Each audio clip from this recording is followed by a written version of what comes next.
When the children of Israel entered the land, they lived in tribal communities, coming together only during the pilgrimage feast days 3 times a year.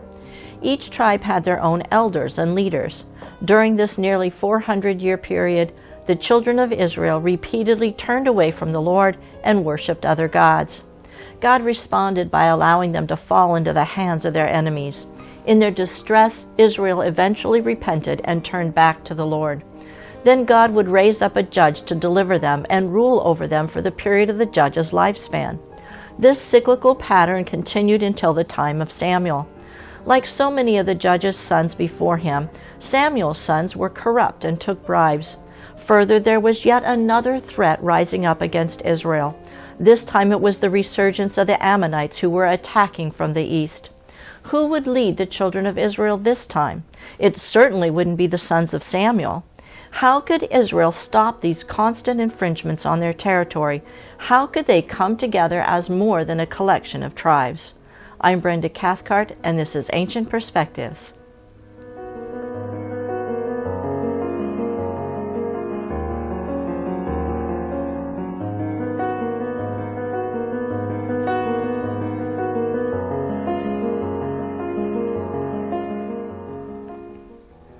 As the time of the judges of Israel comes to a close, we see that Israel was not united as God intended it to be. The second half of the book of Judges contains vignettes that illustrate this division.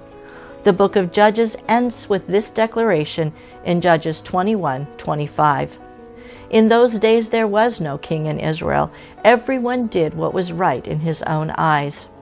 The elders of Israel decided that they needed a new form of government. They decided that they needed a king who would rule over all the tribes of Israel.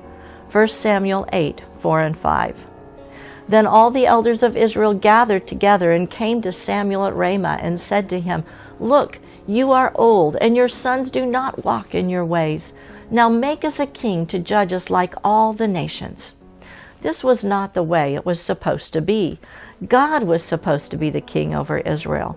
They weren't supposed to need a human king. In the Song of the Sea, Moses sings of God's sovereignty over Israel. Exodus 15:17 and 18. You will bring them in and plant them in the mountain of your inheritance, in the place, O Lord, which you have made for your own dwelling, the sanctuary, O Lord, which your hands have established. The Lord shall reign forever and ever. Samuel understood the request for a king as a rejection of his own leadership, but God knew it as a rejection of himself as king. 1 Samuel 8:7. And the Lord said to Samuel, Heed the voice of the people in all that they say to you, for they have not rejected you, but they have rejected me, that I should not reign over them. God told Samuel to accept their request for a king, but to first warn them of the additional rules, taxes, and service that would be required of them under a human king. In spite of the warning, the elders insisted they have a king like all the other nations. 1 Samuel 8:19 and 20. Nevertheless, the people refused to obey the voice of Samuel, and they said, No, but we will have a king over us, that we also may be like all the nations, that our king may judge us and go out before us and fight our battles. They wanted a king who would do 3 specific things for them: one who would judge them, go out before them, and fight their battles. They thought that they needed a human king to lead them out in battle, when God had always been the one to go out before them. In Joshua's battles to take possession of the land, the battle was led by the priests, whose job it was to blow the silver trumpets. Numbers 10:8 and 9. The sons of Aaron, the priests, shall blow the trumpets, and these shall be to you as an ordinance forever throughout your generations. When you go to war in your land against the enemy who oppresses you, then you shall sound an alarm with the trumpets, and you will be remembered before the Lord your God, and you will be saved from your enemies. However, this did not seem to be a foolproof recipe for defeating their enemies. When Samuel's predecessor Eli judged Israel, Eli's sons, along with the Ark of the Covenant, led the battle against the Philistines. God's hand was against Eli's sons, and the battle was lost. The Ark of the Covenant was taken captive by the Philistines. It was soon returned and eventually brought to Kirjath Yarim, a city on the border of the tribal lands between Benjamin and Judah. The ark remained there until it was taken into Jerusalem by King David. However, it seems that the tabernacle of Moses, that was to house the Ark of the Covenant, was at Gibeon. 1 Chronicles 21:29.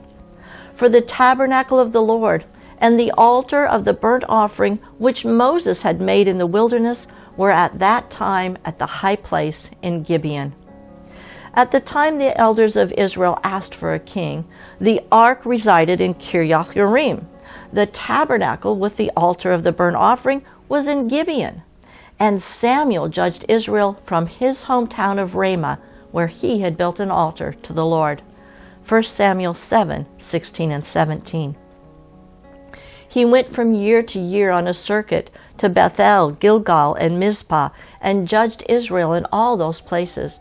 But he always returned to Ramah, for his home was there. There he judged Israel, and there he built an altar to the Lord. The time was certainly right for changes. In fact, God had made provision for a change to a central form of government. He had given Moses instructions about selecting a king. Deuteronomy 17:14 and 15. When you come to the land which the Lord your God is giving you, and possess it and dwell in it, and say, I will set a king over me like all the nations that are around me, you shall surely set a king over you, whom the Lord your God chooses, one from among your brethren, you shall set as king over you. You may not set a foreigner over you, one who is not your brother.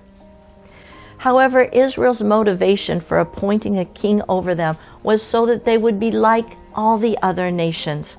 God called them to be a set-apart nation with ways different than the ways of the nations around them. So God gave them a king just like the kings of the other nations. God pointed Samuel to a man of the tribe of Benjamin named Saul. Saul's name in Hebrew is Shaul, number 7586, meaning asked. The children of Israel asked for a king, and God gave them asked. Saul's outward appearance is everything anyone would expect of a king. 1 Samuel 9:1 and 2. There was a man of Benjamin whose name was Kish, the son of Abiel, the son of Zeror, the son of Bechorath, the son of Aphiah, a Benjamite, a mighty man of power. And he had a choice and handsome son whose name was Saul. There was not a more handsome person than he among the children of Israel. From his shoulders upward, he was taller than any of the people. After being anointed by Samuel to lead Israel, Saul proved himself in battle against the Ammonites. At the end of the battle, he properly gave credit to God for the victory. 1 Samuel 11:13. But Saul said, Not a man shall be put to death this day, for today the Lord has accomplished salvation in Israel. It looked like Israel got exactly what they asked for, a king who would fight their battles for them. It was time to formally accept Saul as king and renew their covenant with God. 1 Samuel 11:14 and 15. Then Samuel said to the people, Come, let us go to Gilgal and renew the kingdom there. So all the people went to Gilgal, and there they made Saul king before the Lord in Gilgal. There they made sacrifices of peace offerings before the Lord. And there Saul and all the men of Israel rejoiced greatly. The covenant renewal ceremony took place at Gilgal, the same place that the children of Israel renewed their covenant with God right after they crossed the Jordan River to come into the Promised Land. When the children of Israel crossed the Jordan River, they picked up 12 stones from the dry riverbed, which they set up at Gilgal as a memorial that God dried up the waters of the Jordan River for them to cross on dry ground. Joshua 4:20 through 24. And those 12 stones which they took out of the Jordan, Joshua set up in Gilgal. Then he spoke to the children of Israel, saying, When your children ask their fathers in time to come, saying, What are these stones? Then you shall let your children know, saying, Israel crossed over this Jordan on dry land. For the Lord your God dried up the waters of the Jordan before you until you had crossed over, as the Lord your God did to the Red Sea, which he dried up before us until we had crossed over. that all the peoples of the earth may know the hand of the Lord, that it is mighty, that you may fear the Lord your God forever." The kingdom had now been officially established. Samuel had previously written all the provisions of the kingship in a book and laid it before the Lord. 1 Samuel 10:25. Then Samuel explained to the people the behavior of royalty and wrote it in a book and laid it before the Lord. And Samuel sent all the people away, every man to his house. At Gilgal they brought the covenant sacrifices and established that there would be a king over Israel. This passage about the selection of Saul as the king is the first place the word kingdom is associated with Israel. Although all the men of Israel rejoiced, Samuel was not happy. The men of Israel did not understand what they had given up by demanding a human king. Samuel begins to explain exactly what they had rejected by first establishing his credentials as a righteous leader. 1 Samuel 12:3. "Here I am, witness against me before the Lord and before his anointed. Whose ox have I taken? Or whose donkey have I taken? Or whom have I cheated? Whom have I oppressed? Or from whose hand have I received any bribe with which to blind my eyes? I will restore it to you." These words are the same words that Moses spoke to God in response to Korah's accusation that Moses was lording it over the people. Numbers 16:15. Then Moses was very angry and said to the Lord, "Do not respect their offering. I have not taken one donkey from them, nor have I hurt one of them." After Samuel reminded Israel of his credentials, I can picture Samuel pointing to the 12 stones and reminding them of who their king was supposed to be. 1 Samuel 12:6 and 7. Then Samuel said to the people, "It is the Lord who raised up Moses and Aaron and who brought your fathers up from the land of Egypt. Now therefore stand still, that I may reason with you before the Lord concerning all the righteous acts of the Lord, which he did to you and your fathers." Samuel proceeded to rehearse how God had acted for Israel right up until the present day. As Samuel was speaking, the men of Israel were convicted of their sin and cried out in repentance. 1 Samuel 12:10. Then they cried out to the Lord and said, "We have sinned because we have forsaken the Lord and served the Baals and Ashtoreths. But now deliver us from the hand of our enemies, and we will serve you." Saul continued to remind them that it was God who had given them Gideon, Deborah and Barak, Jephthah, and finally himself to deliver them out of the hands of their enemies. Then the final condemnation was their demand for a king when the Ammonites threatened. 1 Samuel 12:12. "And when you saw that Nahash, king of the Ammonites, came against you, you said to me, 'No, but a king shall rule over us,' when the Lord your God was your king." Their choice could not be taken back. The covenant ceremony had been completed. The book was written and presented before the Lord. They had to deal with the king they had asked for. 1 Samuel 12:13. "Now therefore, here is the king whom you have chosen and whom you have desired. And take note, the Lord has set a king over you." The word desired in this verse is number 7592, the root word of the name Saul, meaning to inquire, ask, demand, or desire. The new covenant requirements now included a king to whom they were accountable, as well as being accountable to God. 1 Samuel 12:14 and 15. "If you fear the Lord and serve him and obey his voice and do not rebel against the commandment of the Lord, then both you and the king who reigns over you will continue following the Lord your God.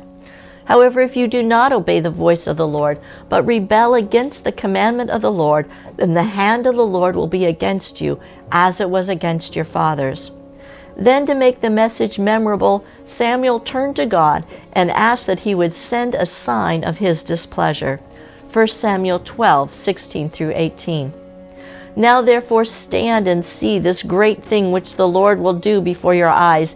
Is today not the wheat harvest? I will call to the Lord, and he will send thunder and rain, that you may perceive and see that your wickedness is great, which you have done in the sight of the Lord in asking for a king for yourselves." So Samuel called to the Lord, and the Lord sent thunder and rain that day, and all the people greatly feared the Lord and Samuel. The time of the year was early June, the time of the wheat harvest. Rain usually fell in the early spring, in March and April.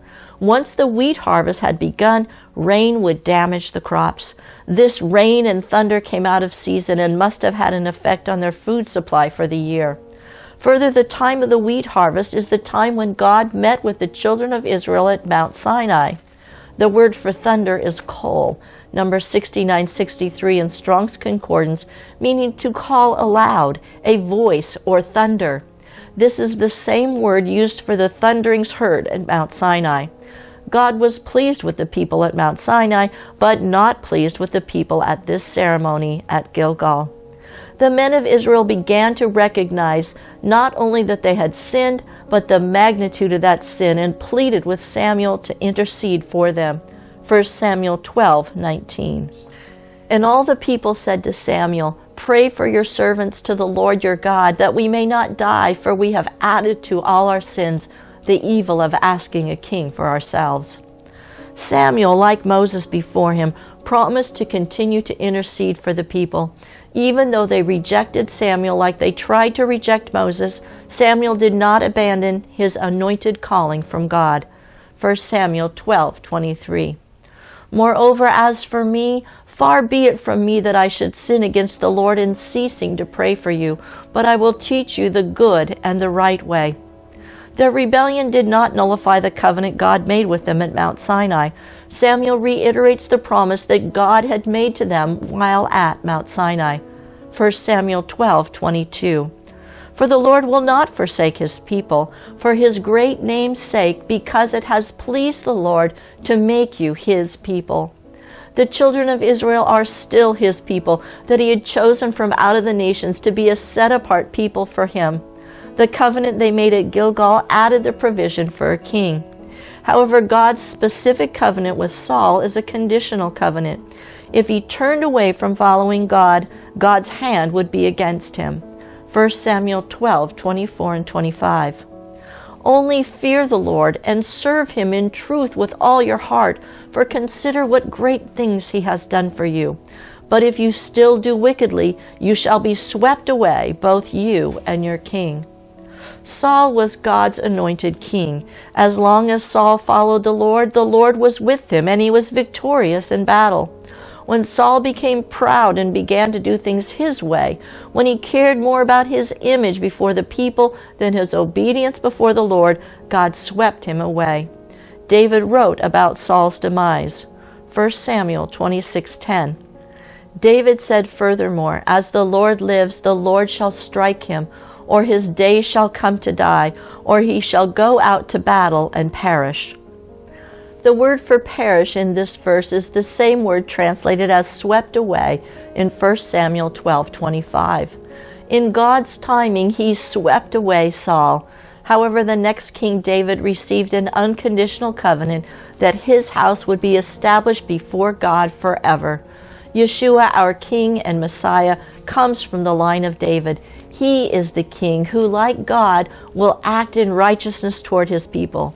Isaiah 53 says that he is not handsome so that he would be outwardly desirable. Instead, he is a king who chooses to serve and protect his people. David wrote of the king. Psalms 24:8-10. "Who is this King of glory? The Lord strong and mighty, the Lord mighty in battle. Lift up your heads, O you gates. Lift up, you everlasting doors, and the King of glory shall come in. Who is this King of glory? The Lord of hosts, he is the King of glory." Selah. God gave the children of Israel the king they asked for in order to bring in the kingdom. His plan all along was to bring in the line of David from the tribe of Judah. God gave them what they asked for to show them that the king they really desired was him. He is the one who judges righteously. He is the one who will lead his people in battle. He is the only one who can bring his people together as one. I'm Brenda Cathcart for Moed Ministries International. Shalom and be blessed.